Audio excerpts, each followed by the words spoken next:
What will a Biden presidency mean for the rest of the world?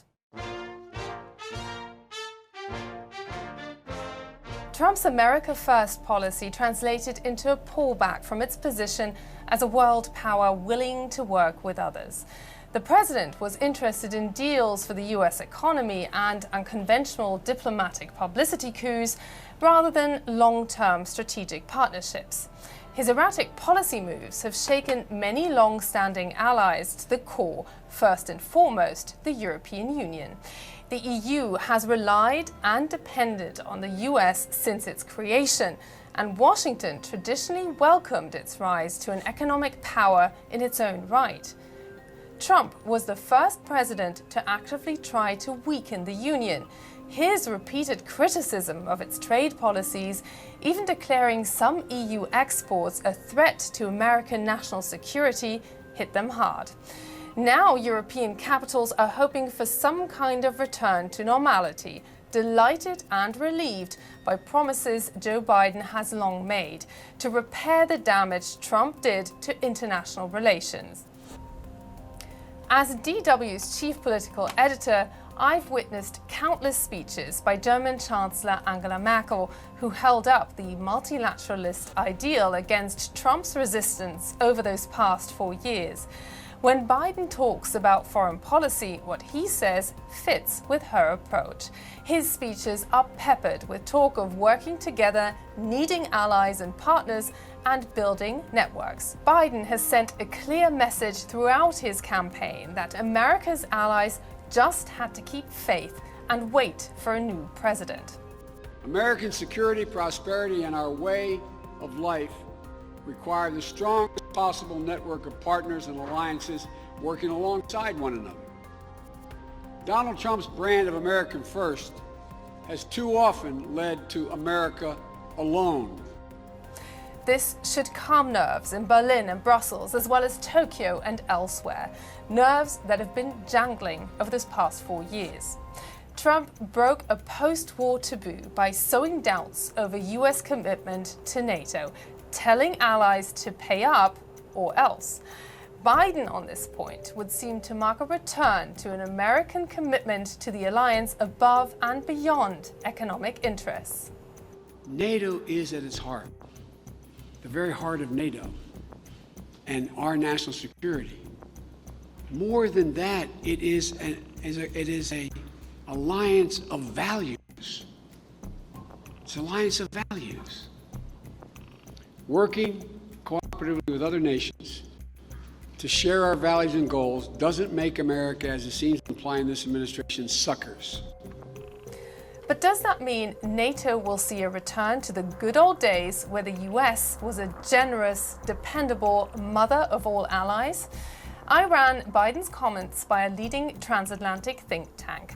Karen Donfried, the president of the German Marshall Fund, told me that Europeans may be in for a surprise if they expect a return to strategic handouts without any strings attached. There is an expectation on the part of many Americans when they think about our allies that our allies also need to bring things to the table. There's an expectation on the part of European allies that if Joe Biden is elected, that he will bring some things to the table. So while European diplomats can realistically hope for calmer and safer political waters, the balance of give and take across the Atlantic seems to have changed for good. Donald Trump walked away from one international agreement after another and withdrew American backing for international institutions like the World Health Organization. Joe Biden has been clear he wants to return to treaties like the Paris Climate Agreement and deepen multilateral cooperation across the board. Climate change, nuclear proliferation, international and transnational terrorism, cyber warfare, disruptive new technologies, mass migration. They're moving like Moore's Law is moving. None of them can be resolved by the United States alone. Many of the organizations concerned will be delighted to welcome the US, with its deep pockets and operational experience, back into the fold. Donald Trump worked with dictators around the world in his quest for a better deal.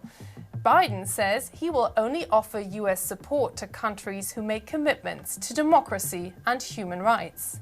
As president, I will ensure that democracy is once again the watchword of U.S. foreign policy. We only have one opportunity to reset this democracy after Trump. He's already started calling out allies like Turkey, the Philippines, and Hungary for what he says are policies moving towards authoritarianism. They won't be the only countries he takes to task.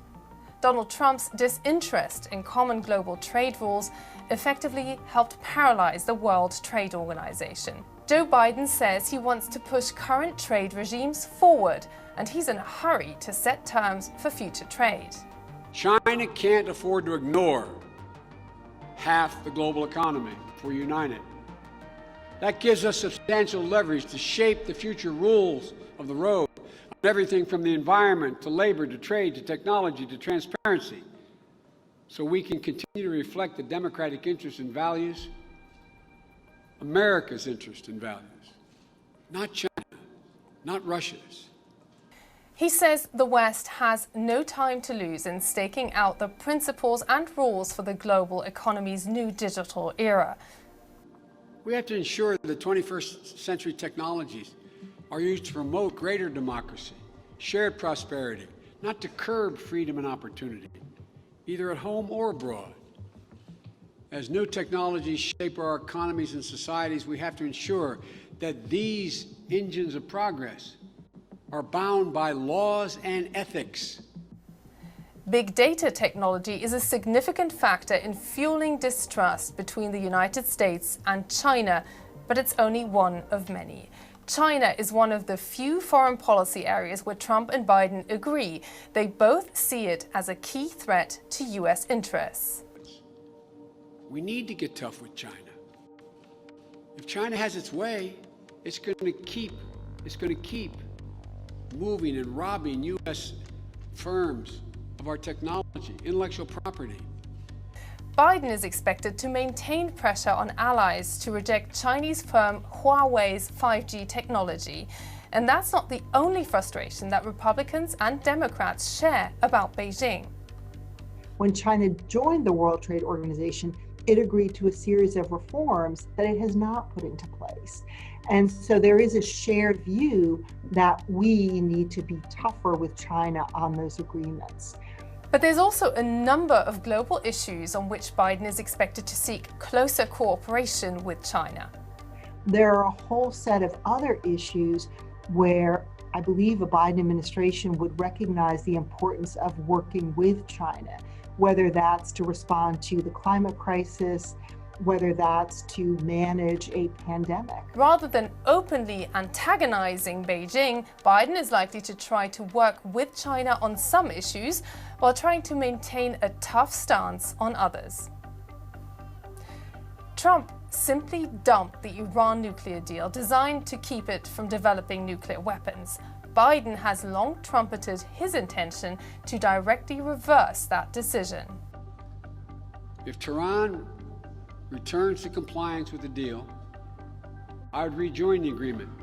And while Trump's friendship with Kim Jong-un produced little more than bombastic pictures, Biden is planning a different path to stop him from going nuclear. In North Korea, I will empower our negotiators to jumpstart a sustained coordinated campaign with our allies and others, including China, to advance our shared objective, and it is a shared objective, a denuclearized North Korea. Biden says he's committed to preventing nuclear proliferation. Trump pulled many US troops out of Iraq and Afghanistan, seemingly with little consultation there or at home. Biden may be expected to review Trump's fast troop withdrawals, but there's little expectation he'll send troops back into those arenas, let alone take on more military engagement. And we know from having watched Joe Biden when he was vice president in the Obama administration that he was reluctant about committing American treasure, whether that's troops or money, to what have now been called the never-ending wars in Afghanistan and Iraq. Yet Biden will continually face the eternal question of how much military might he wants to use to promote American values and power. So while President Joe Biden will no doubt promote Western values, whatever international moves he makes, he'll have to prove that his policies are benefiting the folks back home. Because millions of Americans have lost their jobs during the COVID-19 pandemic, and midterm elections will be just 2 years away. So he is going to have to put those issues of how you manage the pandemic, how do you solve the economic fallout of that pandemic, how do you heal the racial divisions in this country. There's a very long list of domestic political priorities that he will have to focus on. So it won't just all be about foreign policy and about those important relationships abroad. For now, much of the world will be breathing a sigh of relief that the value-driven America they trusted and depended on could be back. But any honeymoon may be shorter than many are hoping for. Biden's United States will continue to be a demanding partner to its allies.